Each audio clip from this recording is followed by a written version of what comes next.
Yum! Cardboard. How's it going, YouTube Nation? It's the Homemade Game Guru. I'm back for another video, my next video of the week. Now, I mentioned to you guys before that my first video of 2023, that I'll be coming out with my own public event.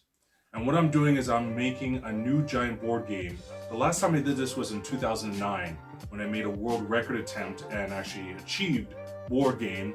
I'll put the card, the link to that. And I'm repurposing that old game into the new one now. I pretty much kept all of it after that event, and now I'm going to be cutting and reforming it into this new board game.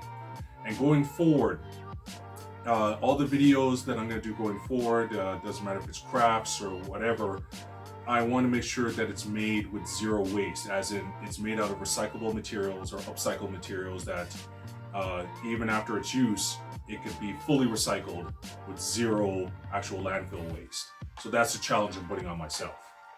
My game In Search of Saga from 2009 will be reformatted into the Ultimate Board Game Challenge on February 20th, which is Family Day holiday here in Canada, at the Vic Johnston Community Centre in Mississauga in historical Streetsville.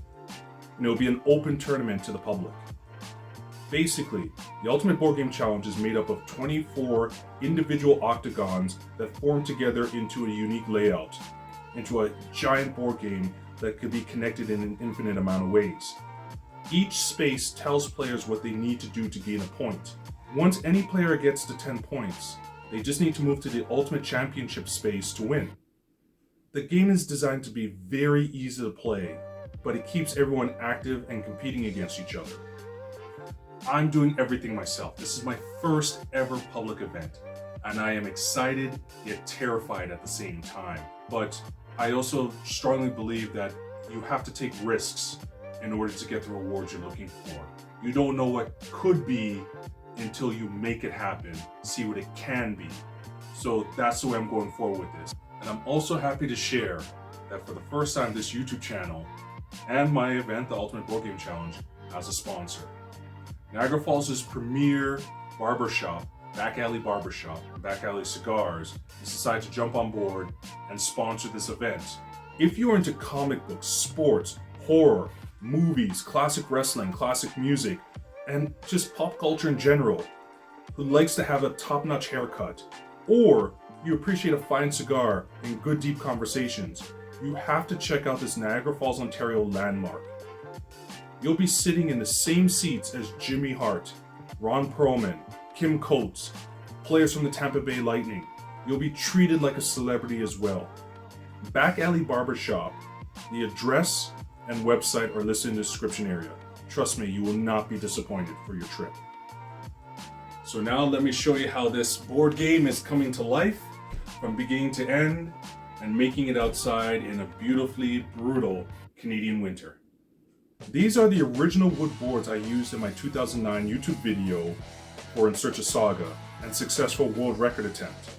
It was a giant trivia game based on the city of Mississauga, and it was a fun event with about 30 people who showed up. After the event, I broke down the game for storage. I knew that one day they would come in handy. I have 50 of these 24-inch game squares that will be cut into octagons. One by one, I traced out the octagon shapes with a Bristol board template I designed and with a Sharpie. It was a beautifully gloomy and cold winter Monday morning when I started cutting. No snow yet, but I have my jigsaw and sander ready to go. Using my old art table and a couple of clamps, I took my time to cut out the traced octagons. Each board was mounted in a way where I could do 2 angles per side, plus trim off any leftover glue from the 2009 design when they were all attached together. And don't let seeing me in that simple hoodie fool you. It was -2 degrees Celsius or 28 degrees Fahrenheit outside when the first day I was doing this. It took about 2 days to cut and sand all 50 boards, including during some light snow. This is the before and after pretty much of every space. For each space type / category, I want a unique color. So for instance, all start spaces will have the same color. All fitness challenge spaces will have the same color, and so on. I made a list of all the different spaces and went crazy buying spray paint colors. That bright gloss finish when dried was gorgeous. These are the different playing space category graphics. Each has instructions on them so players can look down and know what they need to do. Most are one-on-one competitions where a player will choose a random opponent to compete against by doing things like dancing, air guitar, hip-hop freestyle, rock, paper, scissors, and fitness challenges, just to name a few. I'll make sure that players compete fairly and everyone's having a good time. It took a bit of time, but I carefully stuck down each category graphic based on the color chosen. I used my stencil at a Bristol board to ensure that they were centered to the best I could. And the final part, and the most monotonous but also important, was putting down anti-slip tape on the bottom of each space. I don't want people slipping and sliding all over the place as they're playing. So that's about it. Here's some of the final pieces of the game, and I'll be uploading the tournament that will be played on February 20th onto YouTube. If you are in Mississauga or you live in the greater GTA, the event will be at the Vic Johnston Community Centre and will run from 1 p.m. to 8 p.m. It's a free event and canned food will be collected for the local food bank. I'm looking for just 100 to a maximum of 200 people to attend this fun family event. More information is on my website, handmadecardboardinnovations.com. It will also show you how to get involved to play because I'm doing a random draw. I say Price is Right rules for people to actually play the game. So thank you for watching. I hope to see some people there, and yeah, more Creative Madness is coming soon. Take care everyone, all the best. Cheers.